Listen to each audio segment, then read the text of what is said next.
Y estamos de vuelta aquí en Y tú también discriminas con el tema de pandemias a través de la historia. Tristemente es nuestro último bloque, pero bueno, platicando en el corte con Luis, pues hablamos precisamente de lo que está pasando ahorita, ¿no? Ya revisamos una muy importante que fue la peste negra, nos falta un poco de la peste española, que esa ya fue en el siglo, en 20. los 1900, ¿no? Sí, En el siglo ya. XX, y esa sí arrasó, que no entendí por qué le acabaron poniendo española, porque no empezó en España.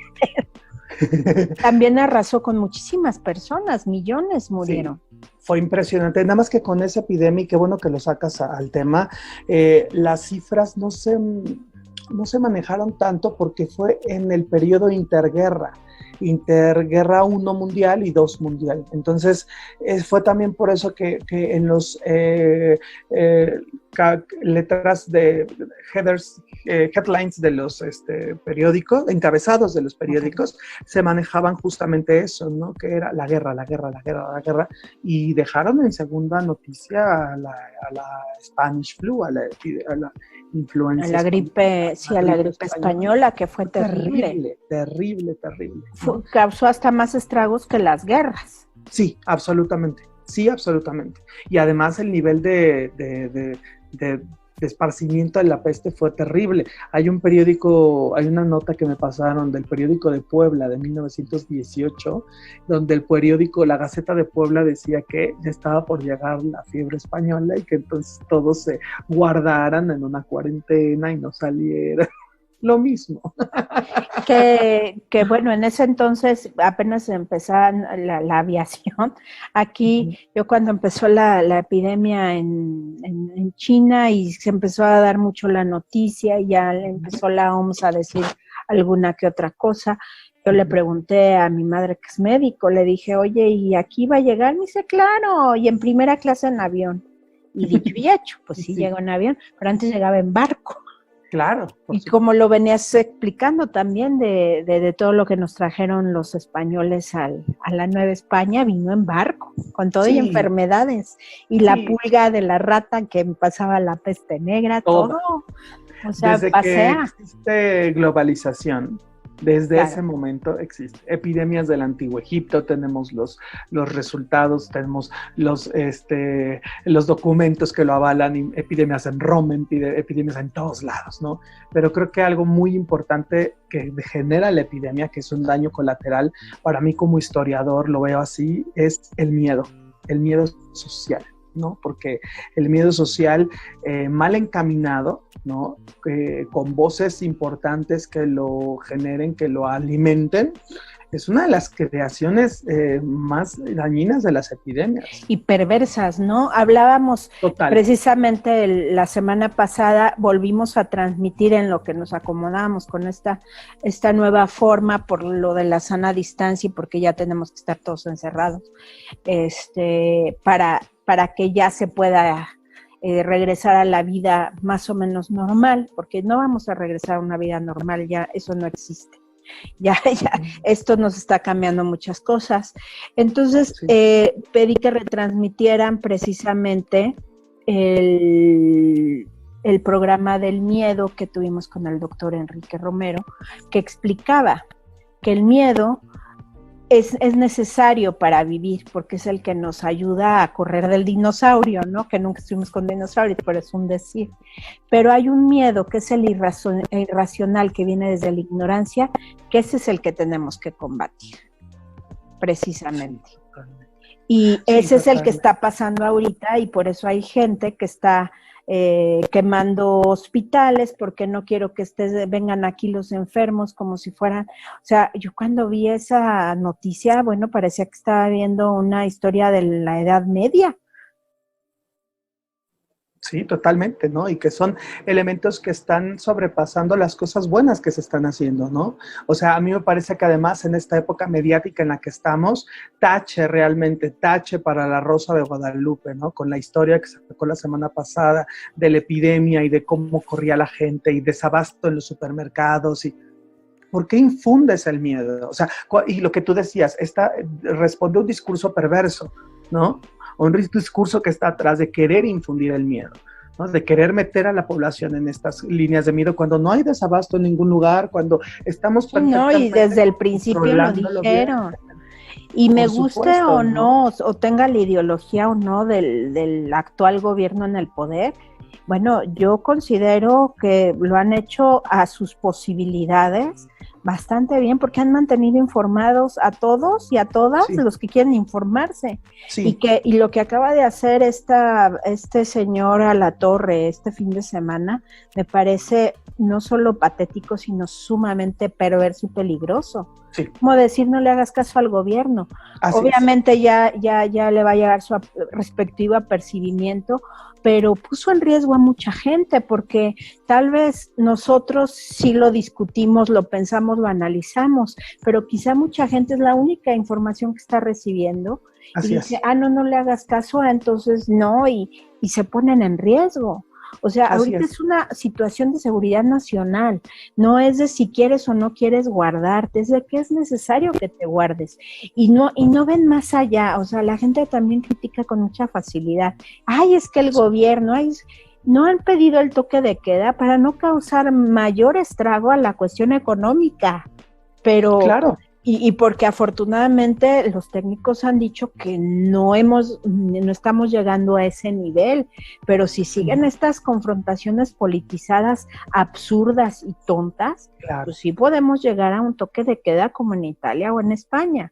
Afortunadamente ya difícilmente vamos a llegar al número de mortandad como allá, pero todavía podemos pasarla muy mal.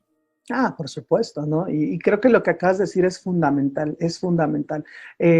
Como lo venimos hablando todos estos bloques, existen poblaciones vulnerables, y estas poblaciones vulnerables que en algún momento fueron las castas o fueron las poblaciones acuarteladas, hoy por hoy existen bajo el nombre de la extrema pobreza y de la pobreza. Y como bien dices, muchísimas veces el único faro de conocimiento, de información, de contacto es el de la televisión. Y esta cuestión que acaba de hacer el periodista Alatorre es terrible, terrible, terrible, porque está desacreditando no solo el trabajo de la administración, que coincido contigo, nos guste o no, lo han estado llevando bien, las cifras son reales. No tenemos el sistema de hospitales volcado, no tenemos el sistema de funerarias volcado, algo estamos haciendo bien como sociedad, ¿sí? Y ahí no le estoy dando toda la bolita al gobierno y la sociedad, ¿ok? Claro. Estamos trabajando bien, ahí vamos. Y el hecho de desacreditar, está desacreditando no solamente a la cara que es López-Gatell, sino a todo el trabajo de todos los expertos que conozco. Así es, tengo muchos amigos que por fortuna están trabajando allí, y me entero de verdad de los trabajos enormes que están haciendo matemáticos, estadistas, biólogos. Y constantemente. Es impresionante además, el trabajo que están haciendo. Además hay que reconocer algo muy importante. En nuestro país tenemos gente de primer nivel. Sí. O sea, cuando ves hasta se me enchinó el cuero, pero cuando ves los perfiles que han sacado en las diferentes conferencias de quienes están en los diferentes puestos, dices, híjole, no pudo estar mejor, porque tenemos una gran desventaja, que es nuestra situación económica, que no es de ahorita, se quejan, pero es que no hicieron, no tornaron, sí, pero esto no viene de ahorita, no es además desde los años 50 que empezaron los temas de la corrupción en el gobierno y en la burocracia, que no es de ahorita, viene desde entonces. Porque ahí es cuando que ya se empezaban a comprar las gentes que estaban en la ventanilla y todo esto, ¿no? Sería interesante hacer un programa de corrupción, de la historia de la corrupción en México, sería muy interesante. Porque va directamente ligado con la discriminación, pero volviendo a esto, bueno, de hecho mi psiquiatra es una de las personas, inclusive ya le tocó salir ahí también hablando de adicciones, entonces sí, yo lo primero que cuando pude hablar con él, le dije, oye, ¿qué opina de toda esta gente que está ahí? Me dice, es gente de primer nivel, investigadores de primer nivel, están haciendo todo lo que pueden, lo están haciendo bien. Y bueno, obviamente, si mi mamá dice, está bien, yo le creo, ¿no? Porque además ser mi médico, pues, Ella no me va a decir, ay, sí, porque quiero quedar bien con alguien, claro, ¿no? Te va a decir la verdad. Lo que sí difiero nada más es en la cuestión de los tapabocas, pero independientemente de eso, que también tiene su razón de ser, aquí tenemos que unir fuerzas, no pelearnos, porque entonces pasa lo que tú estabas diciendo, de que entonces alimentamos a la pandemia más peligrosa, que es la pandemia del miedo y del pánico. Y que no te la pasas bien. Me contabas de una anécdota que he oído, una similar, de que hablaba un campesino con una pandemia o algo así. Así es un campesino que ve a la muerte, a la epidemia, y que le dice, ¿a dónde vas? Y dice, voy a Bagdad a matar 5,000 personas. Y de regreso le dice, mentirosa, epidemia mentirosa, me dijiste que eran 5,000 y mataste 50,000. Y la pandemia, la epidemia, la muerte de rápida, medievalmente hablando, le contesta, pues sí, yo maté 5,000 y los demás se murieron de miedo. O sea, es un factor latente, ¿no? La ignorancia, el miedo, se mezclan mal, ¿no? Y con uno que sea el irruptor, tenemos estos casos despreciables, porque creo que está terrible. En Nuevo León, quemando hospitales, ¿no? En Puebla. Bueno, también pasó en Morelos, que también fueron a decirles que si los llevaban, los quemaban. Así es, lo del enfermero que agredieron, de las enfermeras que llenaron de cloro, más que el cloro es altamente tóxico y puede matar a alguien, además. Sí, claro. Lo del recientemente de un doctor, no sé si en Mexicali, Tijuana, no recuerdo ahorita, que llegó a comprar saliendo de su turno a un súper y no lo dejaron entrar. Entonces son cosas que dices, bueno, o sea, ¿de qué estamos hablando? ¿Qué está pasando con nuestro México? O sea, cada vez estamos peor con la cuestión discriminatoria, y estas cosas es donde nos hace ver cómo estamos en relación con otros países, porque es muy triste que ves que diario en la noche salen en España a cantarles y aplaudirle a los médicos, y aquí salen a echarles cloro y cosas encima. Entonces, ¿qué pasa? Y todo por una desinformación. Además, no hay que olvidar que más de 50 millones de personas en nuestro país están en pobreza y en pobreza extrema. Y entonces, a veces nosotros, bueno, ahorita hasta tenemos medio de comunicación y por internet muy tecnológicos, porque tenemos la fortuna de tener una forma de vida de alguna manera acomodada, pero todos esos 50 millones que no lo tienen, y luego que llegue este personaje a decir una cosa así, y desafortunadamente como él varios, porque empezaron a politizar algo que no es politizable. Te quedas en tu casa, te lavas las manos, no te acercas a la gente. Yo me he tocado ir recientemente, yo la verdad al súper no he ido, porque sí me da susto. Entonces voy a tiendas pequeñas, o bueno, el otro día sí tuve que ir a un 7-Eleven, Gold, y entonces estaba yo, obviamente yo sí voy con todo mi kit, mis gogles, mi tapabocas y todo, y llevo mis cosas para limpiarme. Y estaba yo ahí hablando, y una chica hablando por teléfono, casi pegada a mí, le digo, se hace para atrás. Yo creo que del susto de verme tan tapada, pues sí se hizo, pero se te pegan, o sea, la gente cree realmente que está de vacaciones. Entonces, por un lado es la inconsciencia y por el otro lado es el pánico, y ninguna de las dos nos sirven. Y de acuerdo a todo lo que nos fuiste relatando y platicando, no es nada nuevo estar viviendo este tipo de cosas, sobre todo este tipo de reacciones. Ahora, en el tiempo del escudo protector, bueno, también era una época en que se creía más en la magia y la fe, que qué bueno que la seguíamos teniendo, pero ahorita, ¿qué pretextos le ponemos? Sí, no, y creo que ahí está el punto. O sea, este discurso es un discurso de discriminación. Discriminación Totalmente. A los científicos, discriminación a la gente encargada, ¿no? Y además me parece un discurso bien, bien difícil, ¿no? En el sentido de, ¿tú quién eres, no? ¿Tú quién eres en especialista de la salud para poder tener la autoridad de decir no le hagan caso? ¿no? Eso está muy fuerte y me parece perfecto que como sociedad, y eso es lo que me gustaría como rescatar, ¿no? De manera de conclusión, desde mi trinchera, ¿no? Desde la historia es, el miedo siempre ha existido y estas va a seguir existiendo, ¿no? Y va a seguir existiendo porque no se va a acabar.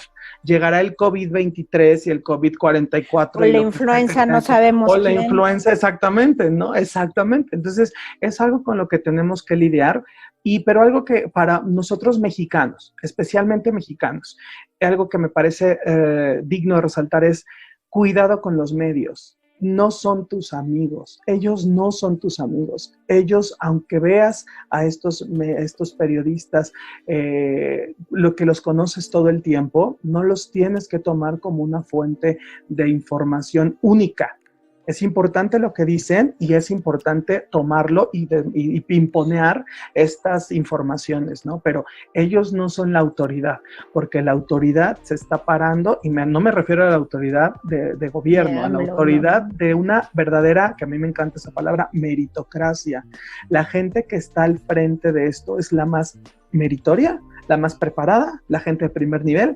Ellos son los científicos. Además, ellos son los que tenemos que seguir. Y no hay que perder de vista una cosa, la OMS también es una estructura que desafortunadamente ha caído en una cuestión muy politizada, pero si tú ves, por ejemplo, los briefings, los informes que da el Instituto Robert Koch de Alemania, que sí es una institución científica seria, claro. Y también todo lo que han ido hablando los chinos, que fueron quienes lo vivieron de cerca y lo han estado, y lo siguen trabajando, porque ya están esperando la segunda ola. Eso es lo que también hay que ir a ver, si en algún momento dudo un poco de lo que me están diciendo mis científicos, pero te vas a dar cuenta que coinciden en todo. Claro. Salvo lo de los tapabocas un poquito, pero en todo lo demás coinciden. Lávese las manos, sana distancia, se acabó y esto se transmite por saliva y estamos trabajando. Hay algo muy interesante.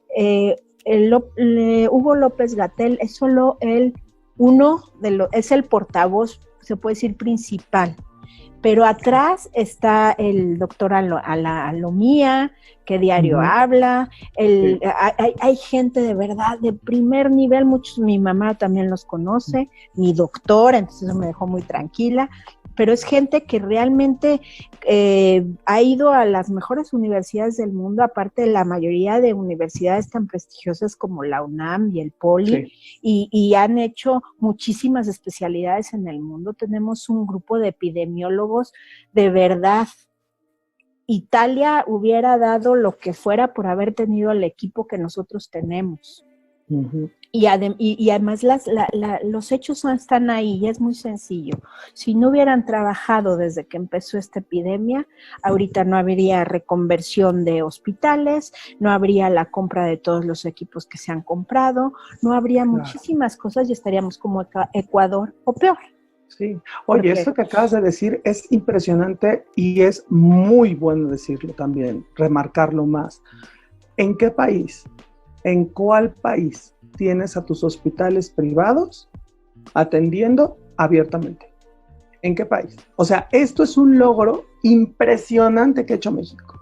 Impresionante. Y junto también con la iniciativa privada. Así es, exactamente. Wow, ¿no? Somos los mexicanos los que estamos encontrando la forma aplicable a nuestro problema de país. Y ahí están. Y viene del sector privado, y viene del sector gobierno, y viene de los científicos, y viene del flujo social, y de pronto sale una persona diciendo, no le hagan caso, ¿sabes qué? O sea, de verdad.